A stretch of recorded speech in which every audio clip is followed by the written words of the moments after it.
ये मेरे पास में नवभारत नाम का अखबार है, उसने एक खबर छापी। उस खबर में टाइटल है, कुपोषण से सालाना मर रहे हैं 10 लाख बच्चे। कुपोषण से मर रहे हैं सालाना भारत में 10 लाख बच्चे। अच्छा, कौन से बच्चे मर रहे हैं, थोड़ा पढ़ के, ये अखबार ने लिखा है कौन से मर रहे हैं। मरने वालों में अनुसूचित जनजाति यानी आदिवासियों के कितना फीसदी, 28% मर रहे हैं। ब्राह्मण इनको कहते हैं हिंदू, और ये हिंदू के 28% मर रहे हैं। इसका मीनिंग ये होता है, आप लोग भी कहते हो ये हिंदू है, और ये सरकार हिंदुओं की है। अशोक सिंघल ने कहा 800 साल के बाद हिंदू की सरकार आ गई, और इन लोगों को मुसलमान कहते ये हिंदू है। अगर ये हिंदू है तो ये 28% आदिवासी, जिसको ये लोग हिंदू कहते हैं, ये मर रहे हैं। फिर आगे लिखा, अनुसूचित जाति शेड्यूल कास्ट के 21% बच्चे मर रहे हैं। उसको ब्राह्मण कहते हिंदू है, मुसलमान भी कहते हिंदू है। ये 21% बच्चे हिंदुओं के राज में मर रहे हैं। राज उनका ही है, बजट उनका है, पैसा उनका है। वो कह रहे हैं 4 बच्चे पैदा करने चाहिए। अबे पैदा हुए बच्चे मर रहे, उसको बचाने का तो काम कर नहीं रहे हो। एक तो तुम शादी भी नहीं कर रहे हो और दूसरों को सलाह दे रहे हो कि तुम बच्चे पैदा करो। तुम बच्चे पैदा करके तो दिखाओ, फिर उसका पालन पोषण करके दिखाओ। एक तो शादी नहीं कर रहे हो, बच्चे पैदा नहीं कर रहे हो, 4-4 करो, 5-5 करो, 10-10 करो। अबे जो पैदा हुए हैं वो तो मर रहे हैं ना।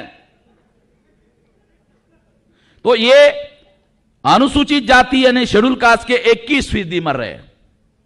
फिर अन्य पिछड़ा वर्ग यानी ओबीसी के 20% मर रहे हैं। और आगे लिखा, ग्रामीण समुदायों में जो एससी एसटी ओबीसी नहीं है, इसके अलावा जो है वो मर रहे 21%। अब जो देहात में रहने वाले ब्राह्मणों को छोड़कर ये जो लोग हैं, अगर ऐसा होता कि ब्राह्मणों के भी मर रहे हैं तो ये अखबार वाले लिखते। उन्होंने लिखा, गांव में रहने वाले जो अन्य लोग हैं, जो एससी एसटी ओबीसी नहीं है मगर अन्य है। तो महाराष्ट्र में मराठा जो है वो एससी एसटी ओबीसी में नहीं है, मुसलमान एससी एसटी ओबीसी में नहीं है, क्रिश्चियन एससी एसटी ओबीसी में नहीं है। तो ये अन्य जो गांव में रहने वाले लोग हैं वो मर रहे हैं, ऐसा आंकड़ा यहां लिखा हुआ है। मैं जो खास बात आप लोगों को बताना चाहता हूं, और खास तौर पर यहां जो नॉन मुस्लिम है, जिसको ब्राह्मण लोग हिंदू कहते हैं, और बहुत सारे जो मुसलमान लोग हैं वो जो नॉन मुस्लिम हैं वो सभी को हिंदू कहते हैं। यदि ये हिंदू होते, जिसको मुसलमान हिंदू कहते हैं, मैंने आप लोगों को पढ़ के सुनाया। ये अखबार छापने वाला जो है ये एक बनिया आदमी है, ये अग्रवाल नाम का बनिया है जिसका ये अखबार है, और ये मध्य भारत में बहुत बड़े पैमाने पर चलने वाला अखबार है। नागपुर यहां से शुरू हुआ, मध्य प्रदेश में, छत्तीसगढ़ में, महाराष्ट्र में, बॉम्बे में ये नवभारत अखबार निकलता है। और इस अखबार में ये खबर छपी हुई है, और इस खबर में जो ब्राह्मण कहता है ये सारे हिंदू है, मुसलमान भी कहते हैं हिंदू है। अगर वास्तव में मान लो ये हिंदू है तो ब्राह्मण इनको मरने क्यों दे रहा है? सरकार तो उनकी है ना। देखो, विधायिका जहां कानून बनाया जा रहा है, भारत का संसद, उसमें 411 सीटों पर आज के तारीख में कांग्रेस, बीजेपी, कम्युनिस्ट और ब्राह्मणों की जो पार्टियां है नेशनल लेवल की, 4 पार्टियां हैं, कांग्रेस, बीजेपी, कम्युनिस्ट, मार्क्सवादी कम्युनिस्ट, इन लोगों के, ममता बनर्जी, जयललिता, इन लोगों के मिलकर 411 मेंबर पार्लियामेंट है।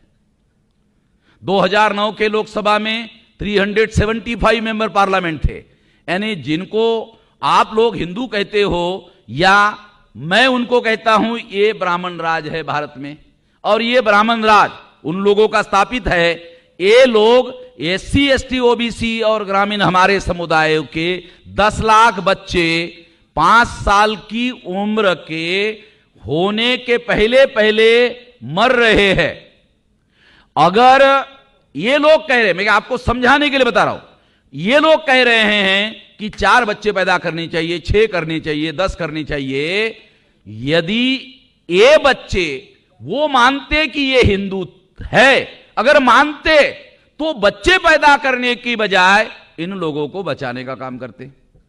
अगर इनको बचाने का काम करने के बजाय इनको मरने दे रहे हैं, इसका बहुत साफ मतलब है कि ब्राह्मण इनको हिंदू नहीं मानते। ये बात मैं मुसलमानों को समझाना चाहता हूं। मुसलमानों को मैं बार बार सारे देश भर में कहता हूं, ये शेड्यूल कास्ट हिंदू नहीं है, शेड्यूल ट्राइब हिंदू नहीं है, मोस्ट बैकवर्ड हिंदू नहीं है, नॉमिनिक ट्राइब हिंदू नहीं है, ओबीसी भी हिंदू नहीं है।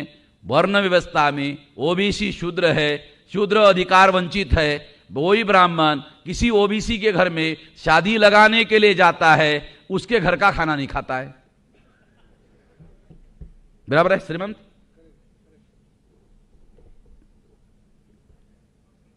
मराठा के घर में जाता है, उसके घर में भी नहीं खाता है। वो तो सीधा आटा दो। सीधा आटा में क्या होता है? गेहूं, चावल, खारीक, बादाम, घी, नारियल, उसको बांध के घर में लेके जाएगा, घर में पकाएगा, घर में खाएगा। इनके घर में नहीं खाता।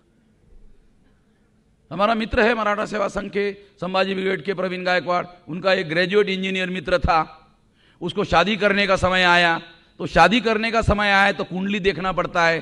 तो कुंडली में प्रवीण गायकवाड़ ने कहा खोलो देखते हैं क्या लिखा हुआ है। तो ब्राह्मणों से वो कुंडली बनाई थी, उसमें लिखा था वर्ण, वो मराठा था, ग्रेजुएट इंजीनियर था, उसका लिखा था वर्ण शूद्र, गण राक्षस। मराठा आदमी का गण राक्षस का, बराबर है प्रवीण? ये बात मुझे प्रवीण ने आकर कहा। अरे मैंने कहा हिस्टोरिकल डॉक्यूमेंट रख ले, प्रिजर्व कर ले।